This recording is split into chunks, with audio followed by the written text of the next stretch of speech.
Hoy nos acompaña Mónica Palencia, jurista y catedrática universitaria nacida en México.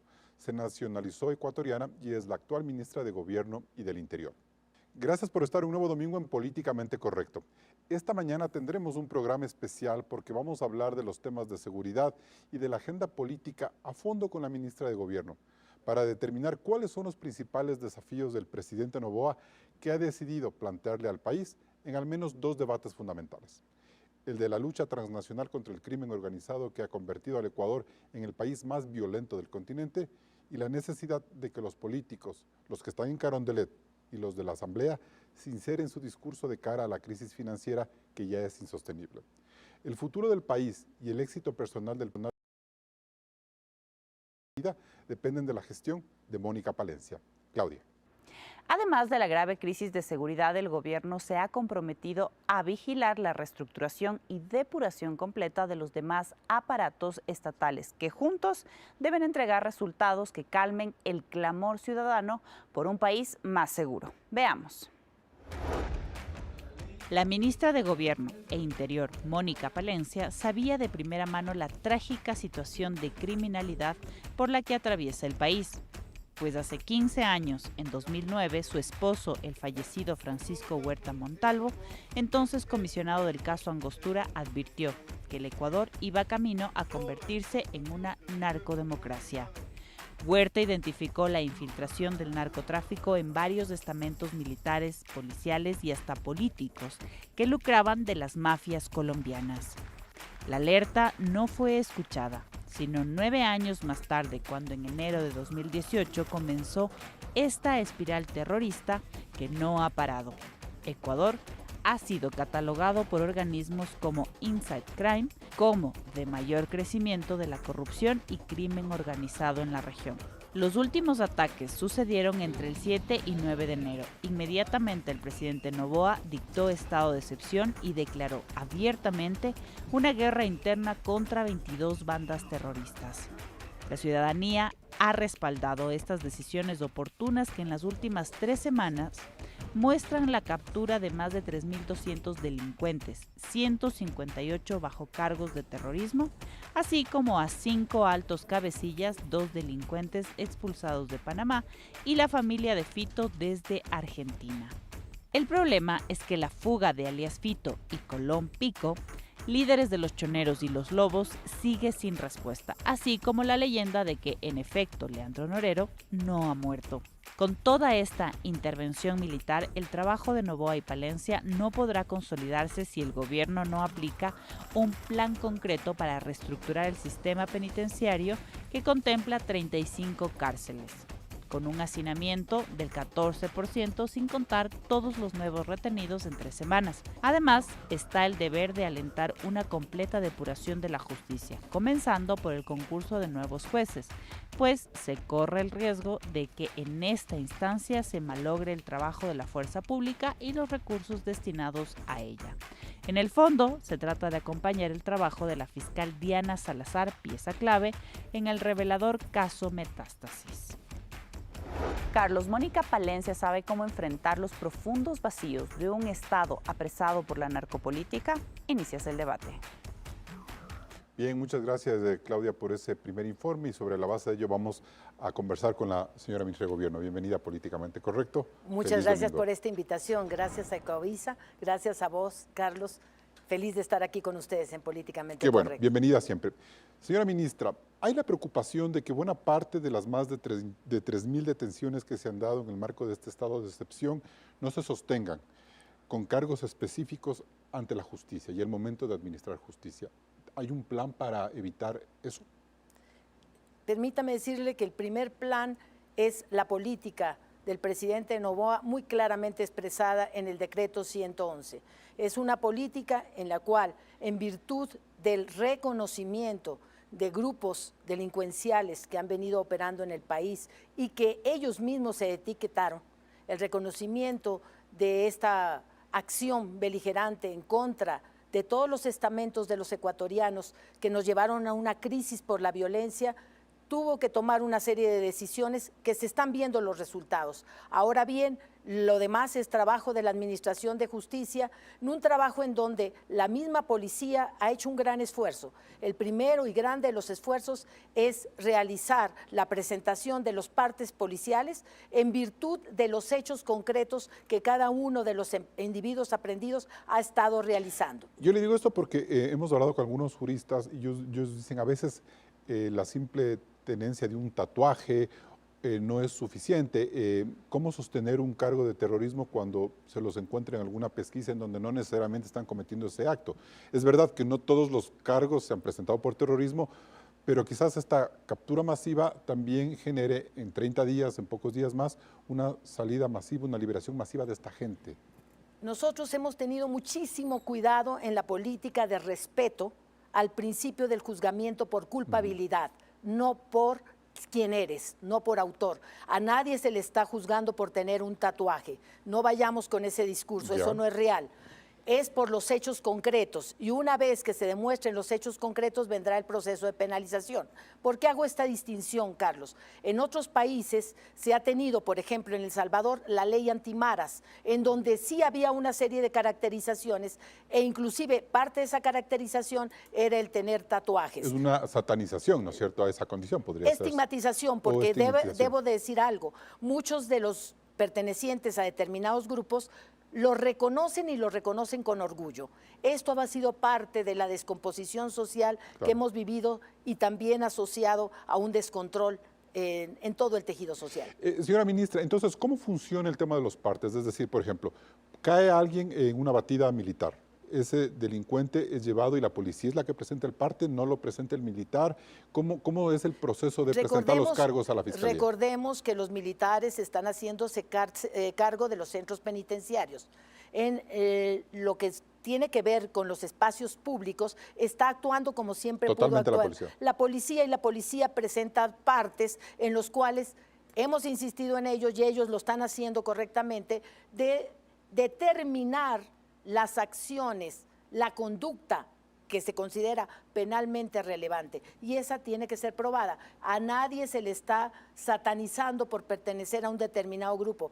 La satanización la está haciendo ya la ciudadanía, que se ha dado cuenta cómo grupos delincuenciales nos han hecho tanto daño y hemos elevado a niveles insospechados la violencia que afortunadamente estamos cortando. Entonces podríamos decir que el nivel de redacción de los partes de la policía ahora es mejor que el que había antes y que ese es un blindaje para que toda esta gente no tiene que ver con la redacción solamente. O sea, con la concepción del parte. Ellos están muy conscientes de que nosotros no vamos a aplicar ni estamos a favor de aplicar un derecho penal del enemigo. Estamos a favor de aplicar un derecho penal de acto. Esto es, cada persona de manera individual responde y va a responder por los hechos que ha cometido, por las conductas.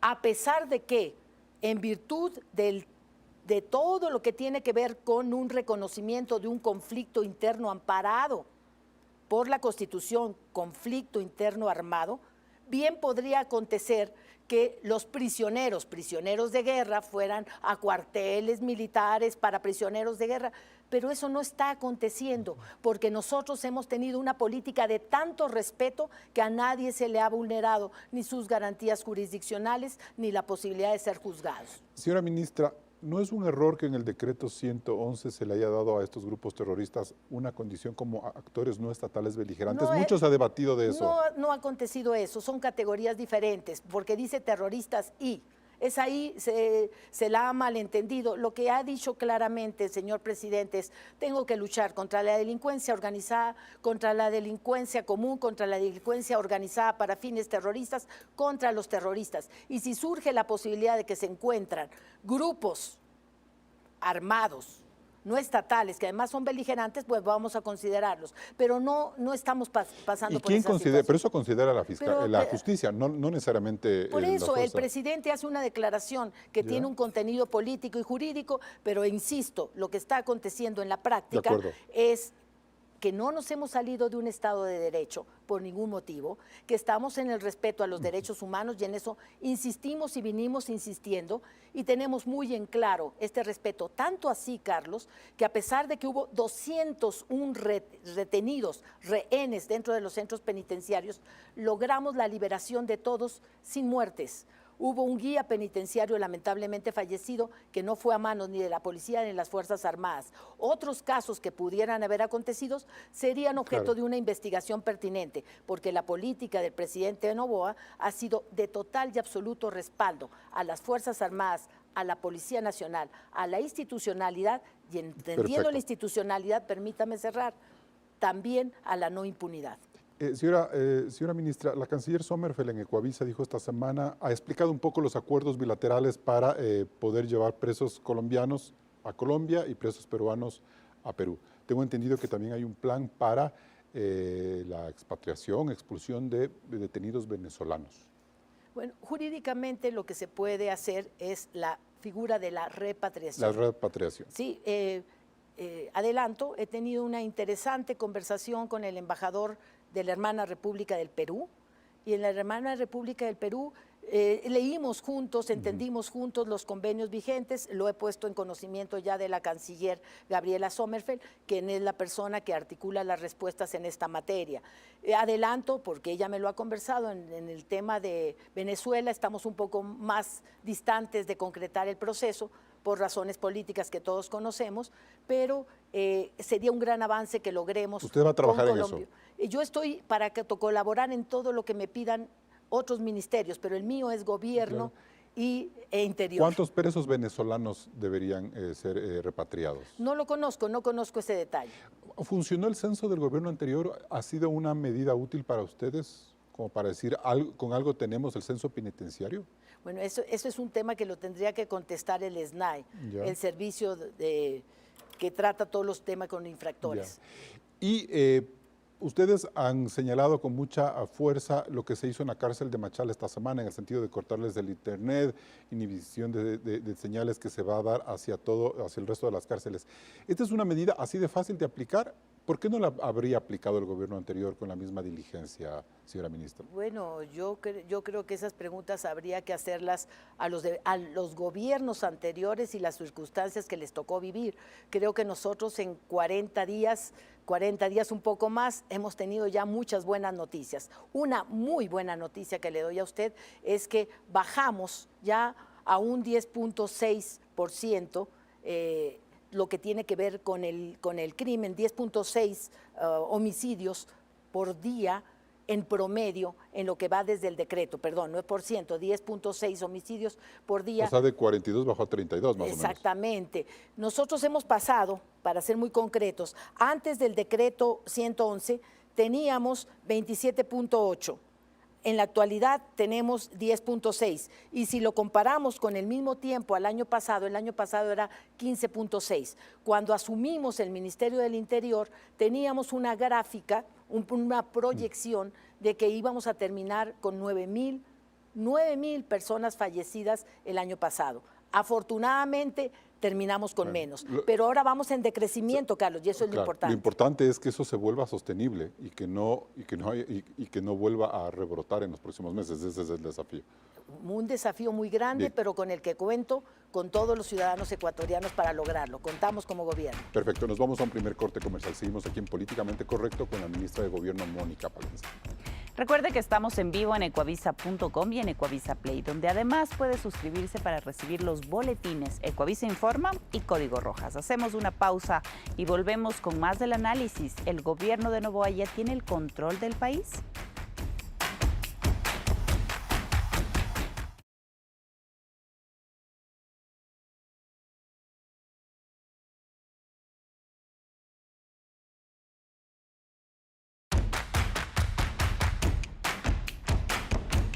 Seguimos en Políticamente Correcto con la ministra de Gobierno, Mónica Palencia.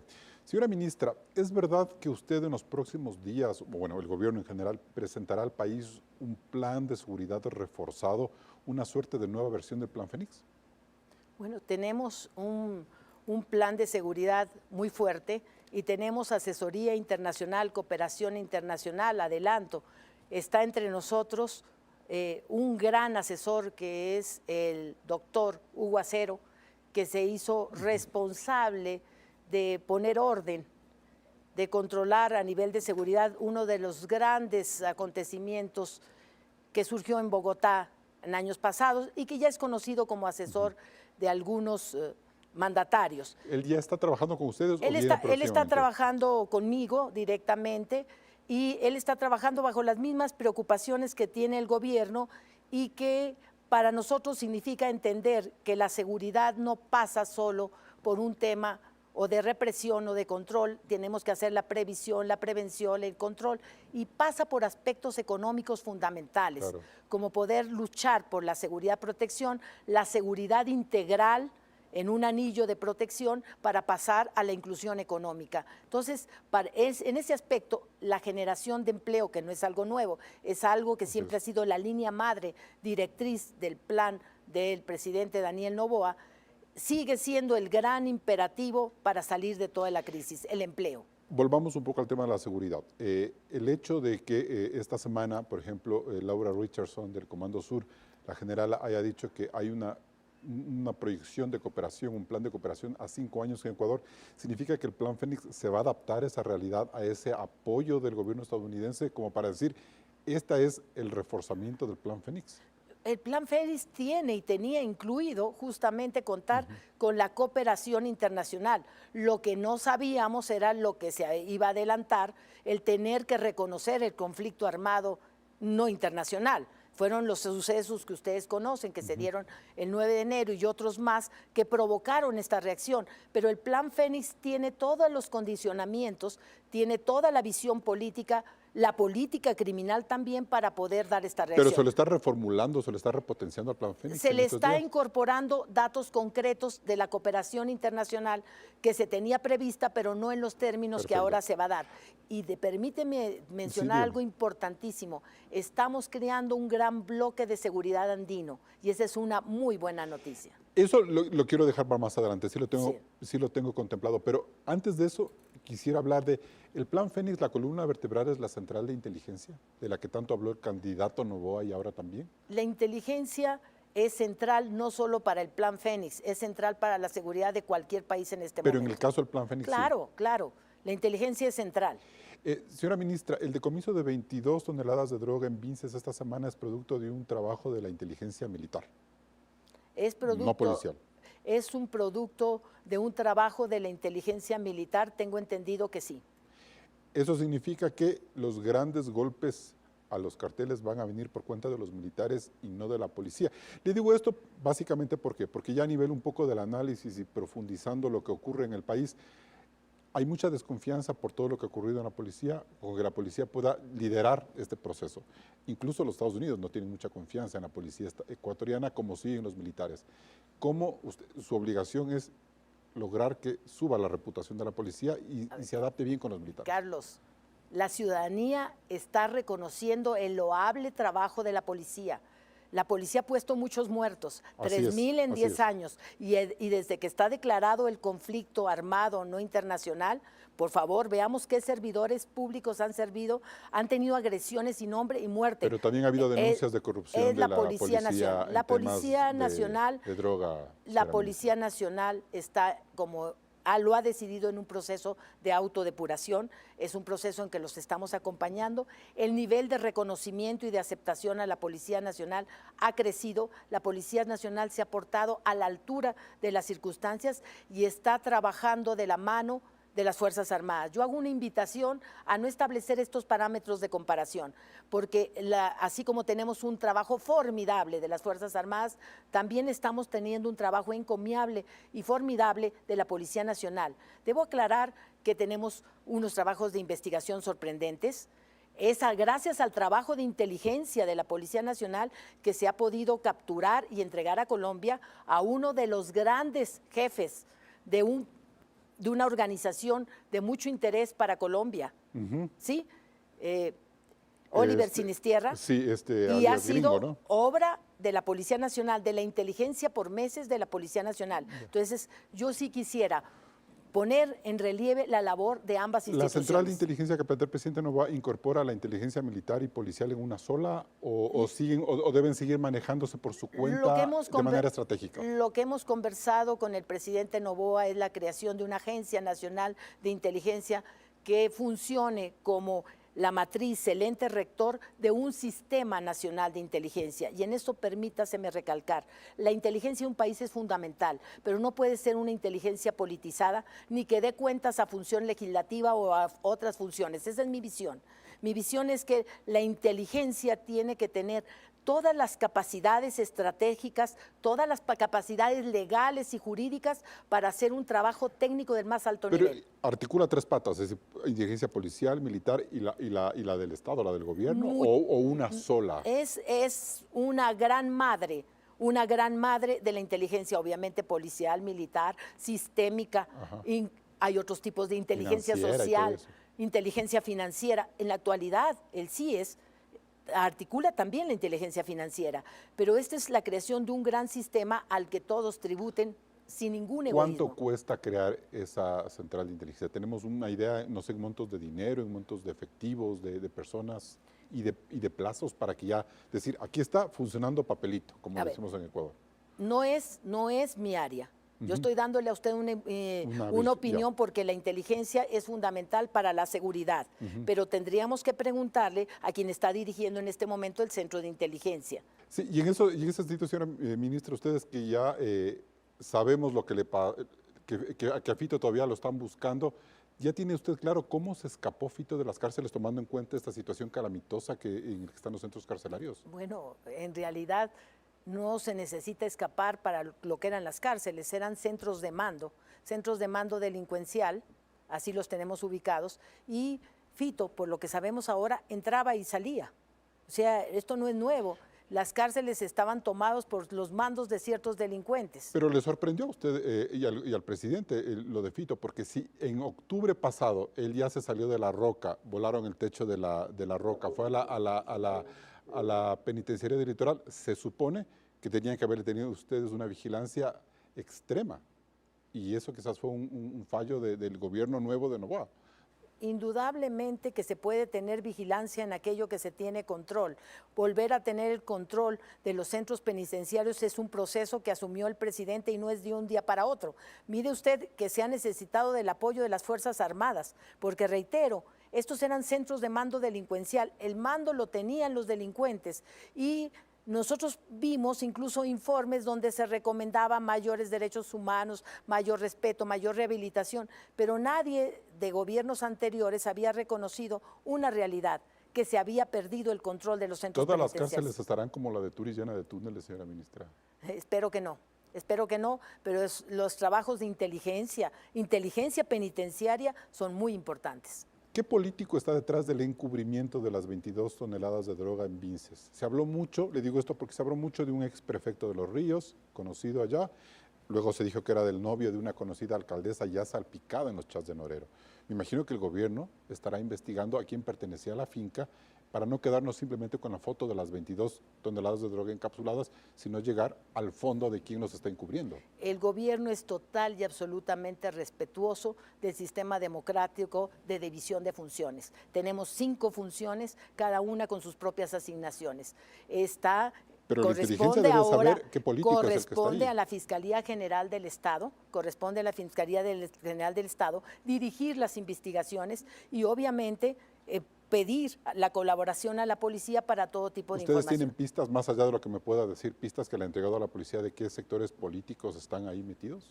Yo lo que tengo pistas es que desafortunadamente lo que decía el amor de mi vida, Francisco Huerta, y que le agradezco haberlo traído a referencia, me llegó al corazón, lo agradezco, me removió emocionalmente y realmente yo me pienso todos los días aquí y es una contribución a lo que él me puso en el corazón, que es el sentido de patria. Y sí le puedo decir que lo más grave no es ese caso aislado que puede ser la punta del iceberg, lo más grave es la forma en que se ha penetrado absolutamente todos los sectores. Porque estoy seguro que si viviera Francisco Huerta Montalvo sería el principal personaje del Ecuador que apoyaría el caso Metástasis y a la fiscal Diana Salazar por todo lo que ha logrado.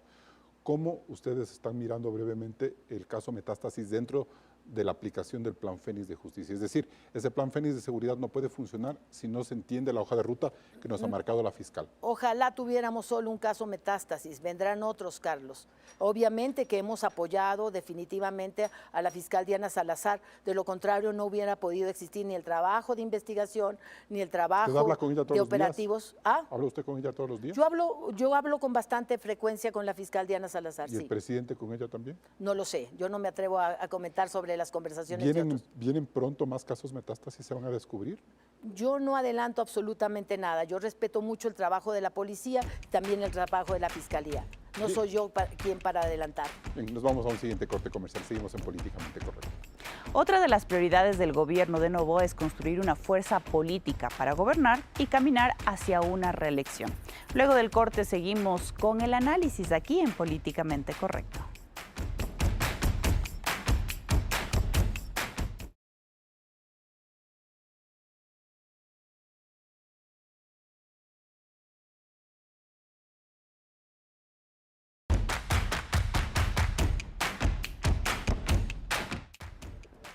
A más del complejo momento que el gobierno enfrenta en materia de seguridad, otra de las prioridades de la ministra Mónica Palencia es consolidar la fuerza política del presidente Noboa en la actual administración y de cara a su proyecto de reelección. Esto nos permite hablar de un escenario de campaña permanente. El primer frente es el futuro de los acuerdos parlamentarios entre la bancada de gobierno con la Revolución Ciudadana y el Partido Social Cristiano. La prueba de fuego será la aprobación en los próximos días de la ley que plantea el alza del IVA en 3 puntos, del 12 al 15%, y que todavía en el plano discursivo tiene el rechazo de correístas y socialcristianos. Ellos plantean a Noboa una agenda completamente distinta para financiar la guerra contra el terrorismo, complicando la urgencia del Ministerio de Economía para equilibrar las cuentas fiscales. De momento, se percibe en el presidente de la Asamblea, Henry Kronfle, del PCC, a uno de los actores con los que cuenta Noboa en la siempre compleja agenda de gobernabilidad. Sin embargo, ¿qué hará el presidente con esta mayoría parlamentaria si sus aliados le dan la espalda? Estos 2 meses en el poder han puesto en la cumbre de la popularidad al primer mandatario. Las últimas cifras de la encuestadora Comunicaliza le dan un 80% de respaldo ciudadano. Es un gran capital político para el siguiente desafío, la consulta popular que se realizaría en marzo o abril, con 19 preguntas aún bajo vigilancia de la Corte Constitucional. Si Noboa se impone en las urnas, el camino hacia su plan de reelección, que se definirá para octubre de este año, tendría un nuevo insumo, es decir, la temperatura que mida el termómetro de la consulta. Como vemos, Noboa tiene en este momento muchos elementos que le pueden empujar hacia su consolidación. Un discurso firme contra el terrorismo que la gente apoya, cierta gobernabilidad parlamentaria y un proyecto de consulta que en los tiempos es oportuna de cara a las elecciones del próximo año.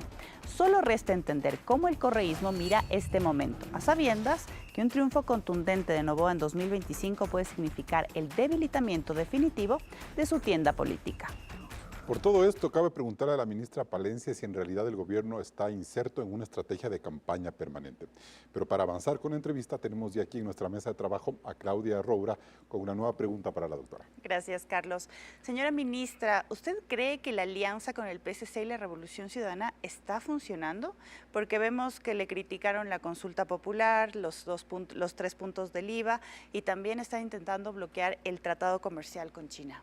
Yo creo que el enfoque debe ser otro. ¿Por qué digo que el enfoque debe ser otro? Un presidente como Noboa, y de cuyo gobierno me siento muy orgullosa de pertenecer, porque es un gobierno claro, preciso, firme y fuerte, y sobre todo muy leal a los ciudadanos, no tiene que preguntarse cómo están sus alianzas con los asambleístas. Su principal alianza es con el pueblo y el pueblo le ha respondido.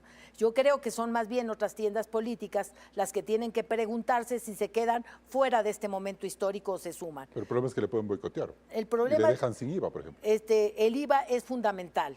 Tenemos que asirnos al respaldo ciudadano porque el IVA lo necesitamos y seguiría siendo uno de los más bajos a nivel latinoamericano. Insisto, por ejemplo, en Colombia el IVA está a un 19%.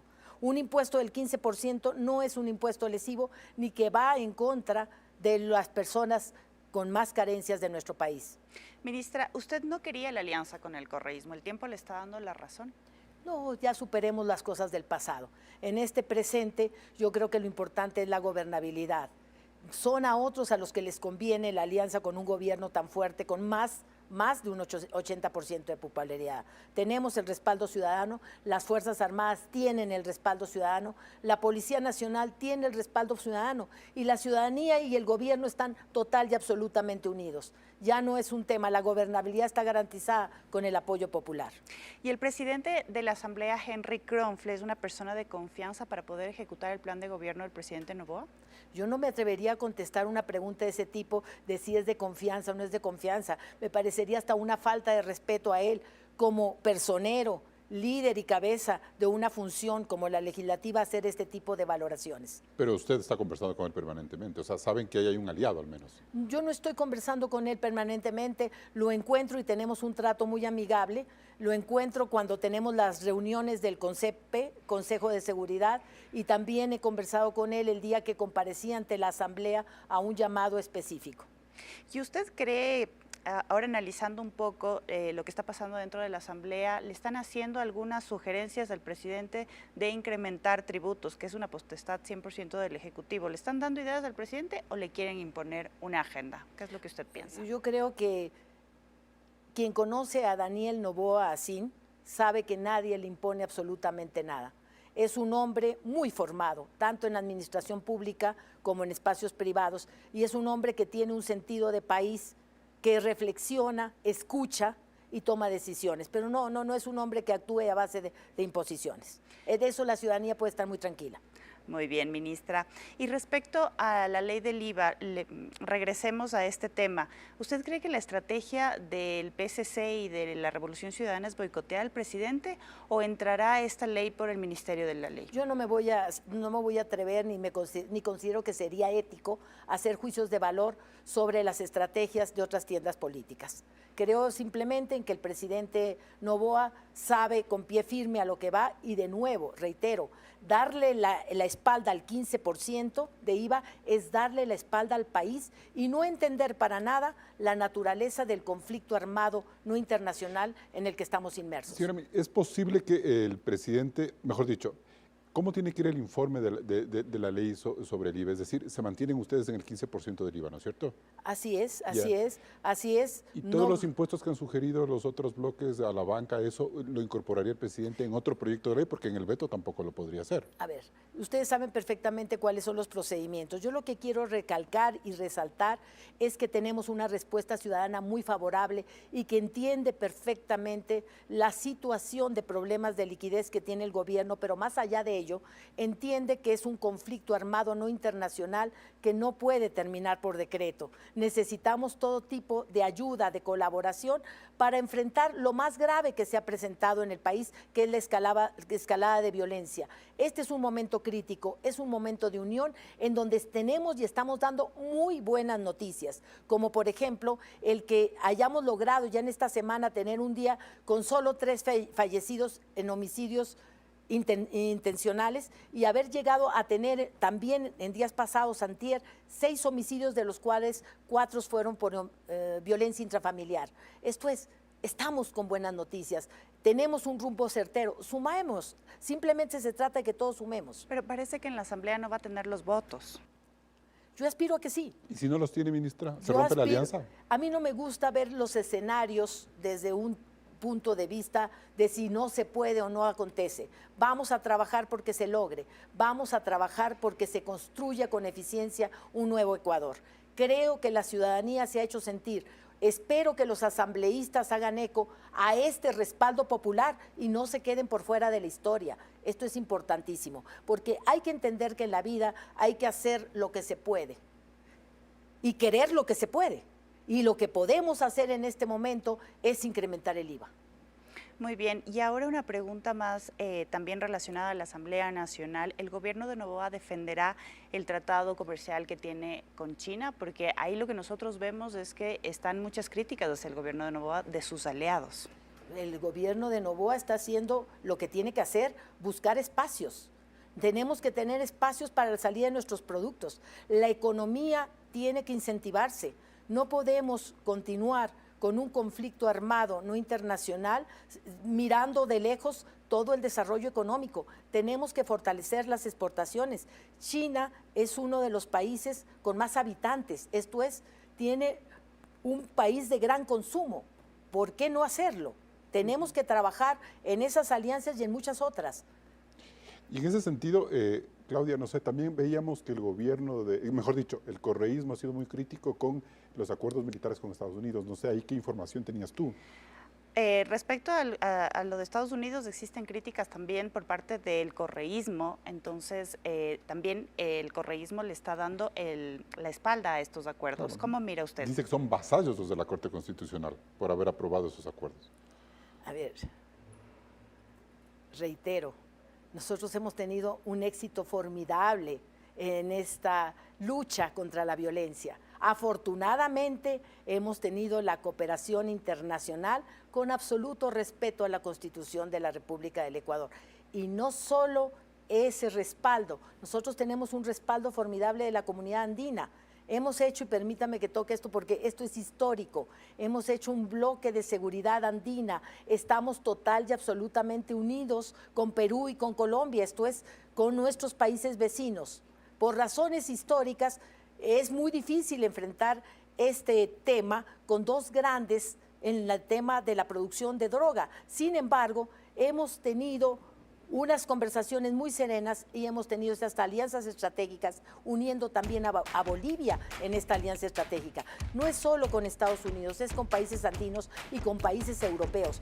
Nosotros somos un centro muy importante en América del Sur y bienvenida sea toda la cooperación. Lo demás no lo entiendo. Perfecto, gracias. Bien, gracias Claudia por habernos acompañado en este bloque. Seguimos nosotros la entrevista con la ministra de Gobierno, aquí en Políticamente Correcto.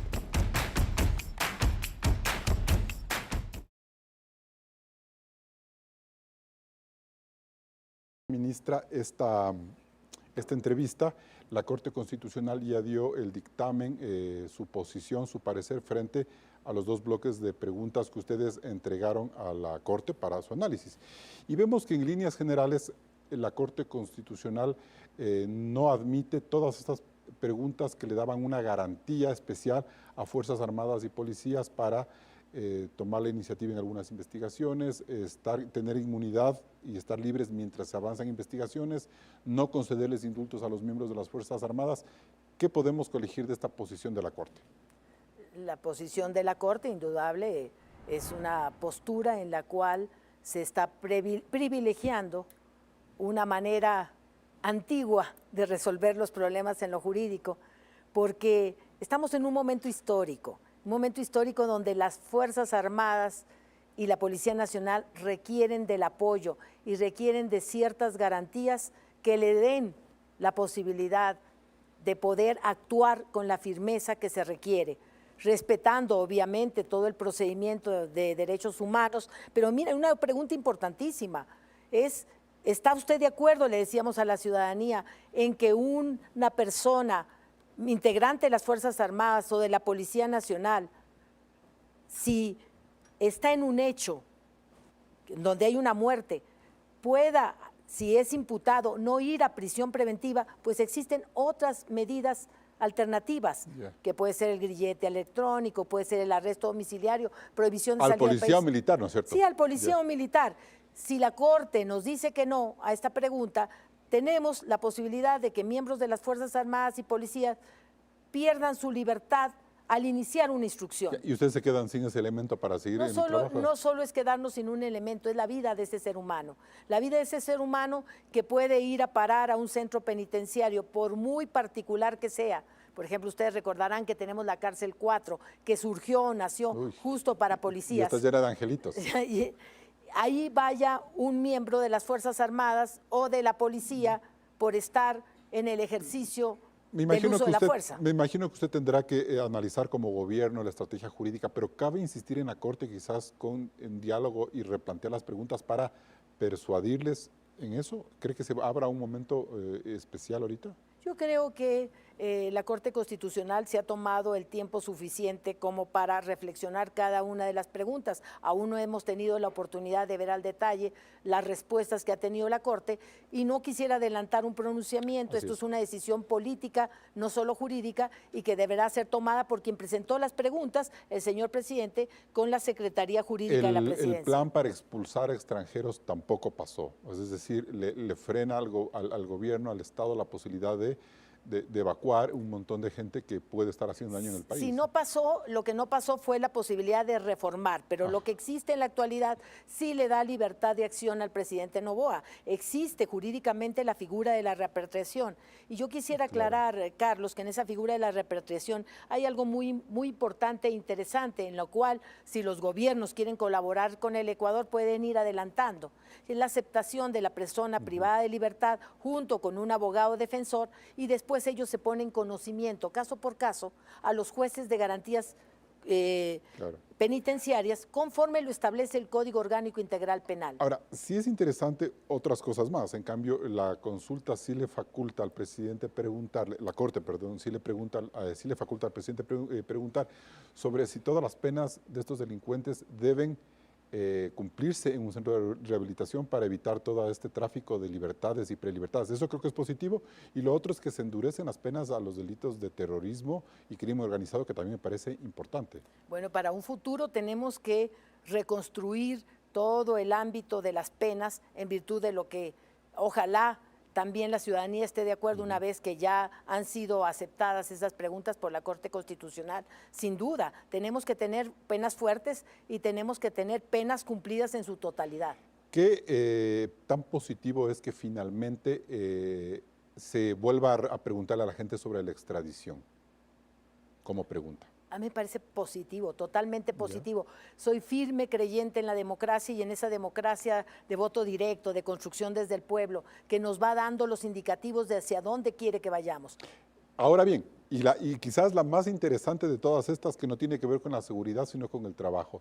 ¿Cómo evaluar el hecho de que la Corte Constitucional ahora sí ponga en manos de la población ecuatoriana la posibilidad de que se reforme el Código de Trabajo y entremos a cambiar estos atavismos que han sido el pretexto de las autoridades, de los empresarios, de los sindicatos y todo para decir no podemos generar empleo, ministra? ¿Cómo evalúa usted esta aceptación de esta pregunta? Lo evalúo positivamente y permítame hacer una reflexión, Carlos. Todas las políticas de protección en materia laboral que datan ya de muchos años son maravillosas. Se va generando estabilidad para los trabajadores, se van generando condiciones de seguridad, pero reitero, cuando los países están en crisis, lo más importante es garantizar el día a día, la comida. No quisiéramos llegar al modelo argentino, a mí en lo personal no me gusta ese modelo como tal de lo que se está viviendo hoy, de poder autorizar que un emprendedor pueda tener a 5 personas vinculadas sin relación de dependencia, pero sí a un modelo en el cual se flexibilice la posibilidad de trabajo. Tenemos a gente, muchísimas personas viviendo con menos de $3 al diario, lo cual es pobreza extrema. Y vemos a muchas personas que no quieren más cargas laborales porque les aterra todo lo que significa las cargas laborales. Entonces, vamos flexibilizando, pero esa flexibilización tiene que darse de la mano de un crecimiento social, de la solidaridad y de la empatía. Además, hay un gran espaldarazo de la Corte a esta posibilidad de que por fin en el Ecuador, por fin nos sentemos a debatir sobre reformas laborales ya sin tantos dogmas. Señora ministra, usted ha sido una de las entusiastas de la reforma judicial. ¿Por qué finalmente no se incluyeron preguntas para avanzar en esa depuración, tomando en cuenta lo que usted nos dijo al inicio de este programa, en el sentido de que si los jueces no hacen su parte, todo el esfuerzo que hace la policía y los militares no va a dar frutos? Yo creo que la ciudadanía le está gritando ya a gritos al sistema de justicia del país que tiene que cambiar. No solo el caso Metástasis, muchos otros casos. Ya ese grito, ese clamor no necesita de ir a las urnas a una consulta. Creo que tanto el Consejo de la Judicatura como la Corte Nacional están receptivos, están escuchando. Van a tener que entrar a procesos de depuración. Mientras dure la euforia, señora ministra, el rato que medio bajamos la guardia vuelven a sus andanzas. Bueno, por eso es justamente, Carlos, que también desde el Ministerio de Gobierno estamos impulsando un cambio de matriz, un cambio de matriz cultural. Tenemos que instaurar la cultura de la legalidad. Alguien me dice, pero eso es a muy largo plazo. Sí, pues tenemos que trabajar para la coyuntura, pero también para la trascendencia. Para eso se necesitan 5 años y medio de gobierno, señora ministra. No, para eso se necesita que empecemos a sembrar semillas. No solo desde el gobierno se hacen los grandes cambios. Soy una firme creyente del trabajo de la sociedad civil y de ese triángulo de sábado que ya se planteaba en Colombia, del trabajo de empresa, universidad, Estado. Claro. Si nosotros logramos aglutinar y encender la llama, serán las futuras generaciones las que tengan un nuevo Ecuador. En un par de ocasiones yo le he escuchado al presidente Noboa decir que los jueces que liberan a narcos, que atentan contra la seguridad del Estado con esas decisiones corruptas, porque no hay otro calificativo, de recibir plata y presiones a cambio de liberar a todos estos sinvergüenzas, deberían ser juzgados también como terroristas. ¿Hay la posibilidad de esa expresión que me pareció tan interesante llevar a la realidad con alguna reforma legal? No se necesitan reformas legales, Carlos. Con el Código Orgánico Integral Penal que tenemos, los actos de colaboración también son sancionados. Tenemos que tener mucho cuidado. En otros países ya se está haciendo historia, O sea, y en ¿sí el es Ecuador posible también. juzgarlos por terroristas, Pero a los jueces? Es posible juzgarlos por los actos contra la Administración de Justicia. Yo no quisiera adelantar es que se cometió tal o cual delito, porque soy enemiga de las generalizaciones indiscriminadas. Quiero aclarar, caso por caso tendrá que verse como conducta individual. Bien. Cuál es el tipo penal aplicable, pero sí estoy convencida de que ahora la decisión ciudadana de estar vigilante, de controlar, de tener un activismo real en función de una transformación social, ya está en marcha. Señora ministra, ha habido preocupación porque no hemos visto contradicciones en el gobierno frente a las reformas a la ley de extinción de dominio. La Corte Constitucional ha dejado eso de lado, no lo admitió, pero hay reformas en la Asamblea. La una, finalmente, ¿qué es lo que quiere el gobierno? El gobierno quiere que el Estado se incaute de los bienes ilícitos de los corruptos y de los narcos antes de que, sin necesidad de que exista una sentencia penal ejecutoriada, o lo contrario, que se mantenga la posibilidad de incautarse esos bienes con sentencia penal ejecutoriada. ¿Qué mismo quiere el gobierno? Queremos dinero. Y el dinero a la brevedad posible, y los bienes a la brevedad posible.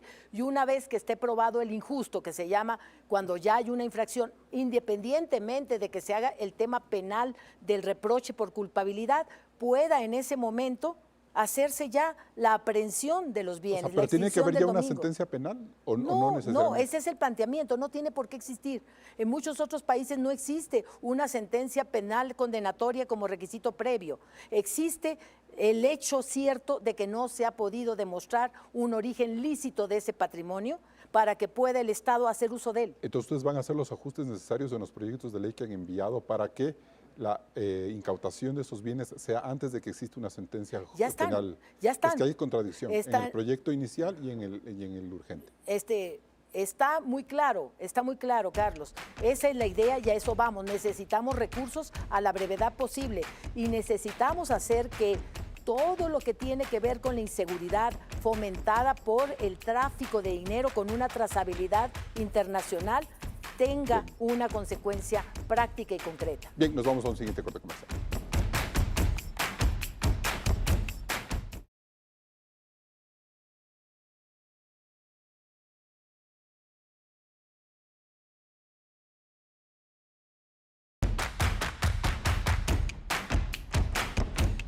Entramos en la etapa de conclusiones. Ministra Mónica Palencia, ¿el gobierno de Daniel Noboa en temas de seguridad y agenda política ya tiene el control del país? El gobierno de Daniel Noboa tiene el país con él y está camino a una seguridad que abarca todos los ámbitos, la seguridad protección, la seguridad integral y la transformación social con la inclusión económica. Tenemos un nuevo Ecuador en marcha con el respaldo ciudadano, con firmeza, fortaleza, valor y fe. Y bien, esta ha sido una semana de interesantes definiciones políticas y doctrinarias con respecto a la estrategia de seguridad que empieza a ejecutar el gobierno del presidente Daniel Noboa.